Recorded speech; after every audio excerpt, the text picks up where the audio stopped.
Item: SCP-004. Classe do objeto: Euclídeo. Procedimentos especiais de contenção ao manusear os itens de SCP-0042 a SCP-004-13 evitar que os devidos procedimentos sejam observados. Os objetos não devem ser removidos do local a não ser acompanhados por 2 funcionários de segurança de nível 4. Os componentes de SCP-004 não devem passar através de SCP-0041 em hipótese alguma. Os efeitos deste ato ainda são desconhecidos, e os custos deste tipo de experimento são altos demais para tornar a pesquisa viável. Se algum dos objetos contidos em SCP-004-1 violar a contenção ou se a instalação for violada, as chaves devem ser trazidas para dentro e a porta deve ser trancada antes da ativação dos explosivos locais da Área 62. A remoção não autorizada das chaves da área de testes é motivo para rescisão imediata. Uma autorização de nível 1 é necessária para o acesso básico a SCP-004. Uma autorização de nível 4 é necessária para o uso de SCP-004-2 a SCP-004-13. Descrição: SCP-004 consiste em uma velha porta, SCP-0041, e um conjunto de 12 chaves de aço enferrujadas, SCP-004-2 até SCP-004-13. A porta é a entrada de uma fábrica abandonada em dados expurgados.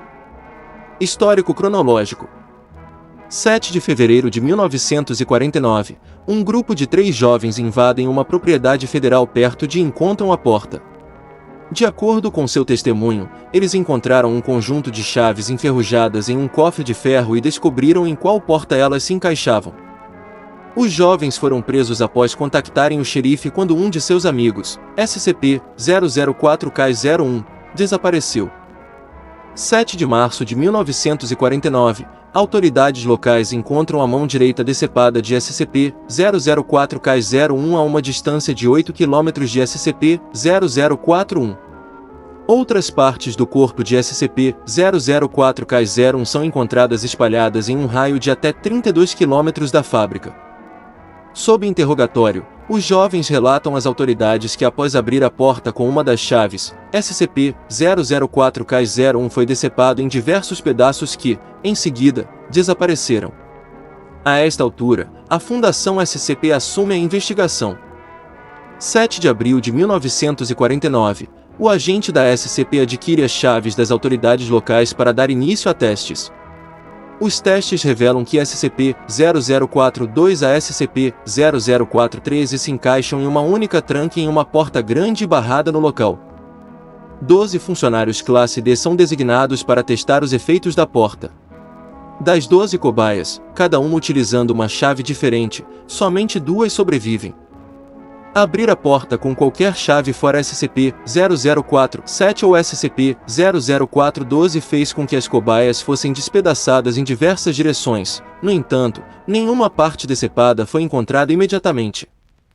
Até o presente momento, só 2 partes de cada indivíduo foram recuperadas, exceto o indivíduo que utilizou SCP-004, cujas partes foram espalhadas próximo ao local. As partes não encontradas, para todos os efeitos, deixaram de existir. Dos sobreviventes, somente um, o que utilizou o SCP-004-7, retornou ileso. O outro retornou em um estado beirando a catatonia, capaz somente de sair pela porta e cair no chão. O indivíduo teve que ser contido para evitar que arrancasse fora os próprios olhos. Ver apêndice A, efeitos mentais de SCP-004. A cobaia utilizando SCP-004-7 disse ter adentrado uma enorme sala, impossivelmente grande considerando o tamanho do prédio observado por fora. Após sua saída, SCP-004-1 foi deixada aberta e uma equipe armada de funcionários de nível 3 entrou. Foi determinado que é impossível medir as dimensões da câmara e que a porta e os indivíduos que entram são a única parte da sala que pode ser percebida ou iluminada. 07-16-1949, os jovens e o xerife são rescindidos. 8 de fevereiro de 1949, é declarada uma área perigosa devido a explosivos não detonados e cercas são erguidas para evitar a entrada de civis. São iniciados testes para determinar potenciais riscos à segurança durante exposição ao ambiente além de SCP-0041. 12 de janeiro de 1950, é confirmada a existência de anomalias espaço-temporais resultantes da exposição a SCP-004. Testes posteriores são suspensos até segunda ordem. 07-02-19 Os pedaços desaparecidos de SCP-004-K-01 aparecem inesperadamente fora de SCP-0041. Apesar de sua morte ter ocorrido décadas atrás, os restos mortais de SCP-004-K-01 não aparentam nenhum sinal de decomposição e ainda são mornos ao toque. O sangue permanece sem coagulação. Os restos são coletados para análise posterior. 07-04-19 Os pedaços desaparecidos de uma das 12 cobaias do primeiro teste aparecem de maneira análoga aos de SCP-004-K-01.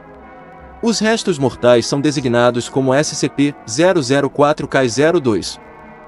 Registros sugerem que tanto SCP-004-K-01 quanto SCP-004-K-02 utilizaram SCP-004. 03-21-1999, com a enorme proliferação de armas nucleares estando a Terceira Guerra Mundial a mero anos no futuro, é iniciada a construção de uma instalação dentro de SCP-0041. A instalação deverá conter suprimentos para manter pessoas dias. 04-21-1999, ordena a expansão das instalações dentro de SCP-0041. Que agora deverá possuir capacidade de armazenamento emergencial para todos os espécimes portáteis de SCP e para uma base de dados de petabits contendo todas as informações SCP. A instalação é agora denominada Área 62.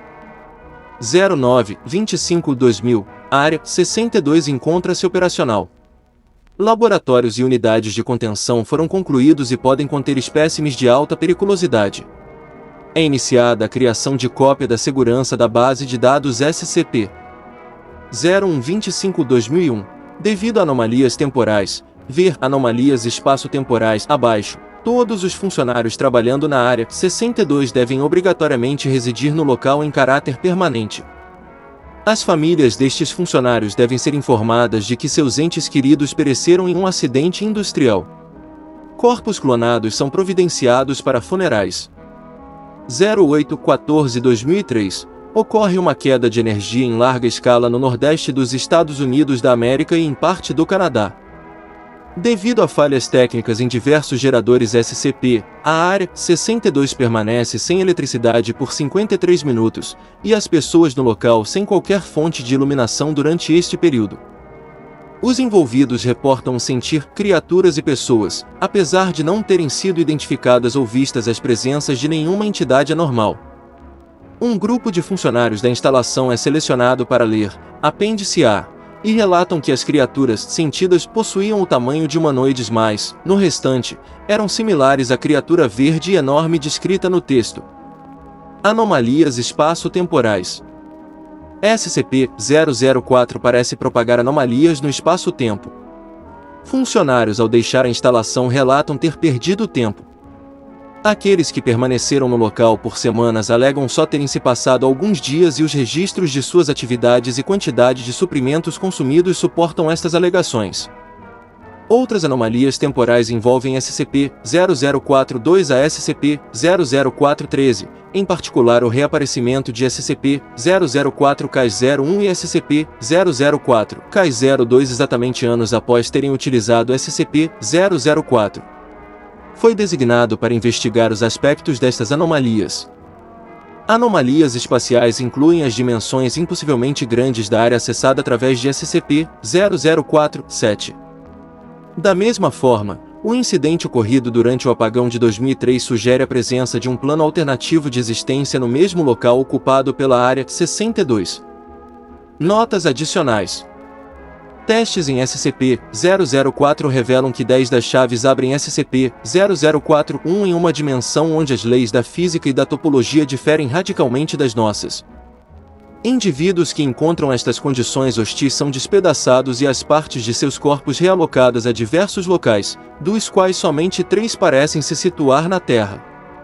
Corpos alocados a 2 destes locais aparecem imediatamente, enquanto partes alocadas ao terceiro aparecem exatamente anos no futuro. Os outros 7 locais são atualmente desconhecidos. Pesquisas atuais possuem dois focos. O primeiro é encontrar métodos para sobreviver às condições provocadas pelas topologias hostis de SCP-004. O segundo, dados expurgados, sugere que SCP-0042 a SCP-0043 podem abrir outras portas além de SCP-0041. Apêndice A. Efeitos mentais de SCP-004012. Todos os funcionários de classe D que utilizaram SCP-00412 retornaram em estado catatônico, incapazes de comunicação verbal. Alguns ainda possuíam forças suficientes para tentarem arrancar os próprios olhos. Das 16 cobaias, somente 4 sobreviveram. Somente uma recuperou a habilidade de fala após ser submetida à psicoterapia por longo prazo. Ele foi capaz de dizer ao psiquiatra que viu uma criatura verde maciça, tão grande que a maioria de seu corpo não cabia em seu campo visual. Ele também relatou ter sentido um medo inato e ter sido capaz de reconhecer a criatura imediatamente, como se fosse algo que estava enterrado profundamente nos seus medos primitivos, além de relatar a implantação de memórias incompreensíveis. O paciente apresenta amnésia aguda anterógrada e retrógrada. Apêndice B. Informações adicionais. Item: SCP-00414. Data de descoberta: 9 de fevereiro de 1950. Origem do objeto: objeto descoberto na fábrica onde se localiza SCP-0041, em um escritório de administração. Descrição: o objeto aparenta ser uma caixa grande, 182 cm x 129 cm, de madeira sem verniz. A caixa pode ser destrancada pela chave segura, SCP-0047, bem como por 5 das chaves perigosas, ver documento SCP-0041. Ao destrancar SCP-00414 com SCP-0047, a caixa abre automaticamente com dobradiças. O volume do espaço interior é precisamente 5 vezes maior do que o sugerido pelas dimensões externas do objeto. Itens inseridos em seu interior enquanto o objeto permanece aberto não alteram o seu peso ou qualquer outra de suas propriedades. No entanto, quando a tampa é fechada e caixa trancada, todos os itens em seu interior desaparecem irremediavelmente. Indivíduos trancados dentro da caixa também desaparecem de forma permanente. O desaparecimento de pessoas desta maneira parece afeta